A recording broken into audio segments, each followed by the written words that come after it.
Shu ayol zoti misoli toshbaqa. Bir joyga boramiz desang kamida 10 soatda chiqadi. Ayasi? Uncha shoshiltirasiz, mana chiqdim. Telefoningiz kodi nechi edi? He? Nima qilasan telefonimning kodini? Telefonimiz zaryadi o'chib qopti. Siznikidan navigator ulab inay ketamiz. Nechi kodi? G'arqqa yuraymi, sharqqa yuraymi? O'z gidrometeorologiya markazining aytishi bo'yicha bugun havo juda chiroyli bo'lar ekan. Telefonlarni chekkaga qo'yib, mana xarita bor. Mana Chilonzorda oldilari probka ekan. Dadasi, bo'lmasam qo'shiq eshitib ketaman. Qo'shiq? Qo'shiq bo'lsa qo'shiqda hayajonisi. Marhamat. G'ami bilan band bo'lsin, kami bilan band bo'lsin, g'iybatdan til tiyilsin, hamma o'zini bilsin. Dadasi, yig'ishtiring maynavozchilikni. Kodi nechi? Kodi?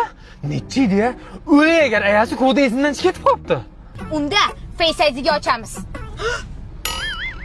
Nima bu maynavozchilik adajonisi jonimga tegib ketdi. Borib bunaqa qilish vobshe nidagonlanish-ku. Siz kimsiz? Eringman xotin, o'tgan hafta avariya bo'ldimki, basharama operatsiya qildirdim, sochlarimni ham ektirdim. Qani? O'lsangiz o'lasiz, lekin telefoningiz kodini bermaysiz. Joningiz telefonning ichida. Oling telefoningizni, tushundingizmi? Qaytib ko'zimga ko'rinmang. Odam potanmas ekansiz. Nima o'rgandim sizdan? Sal qoldi xotin meni big'illatishiga. Sizlar meni o'rnimda bo'lganlaringda nima qilardilar?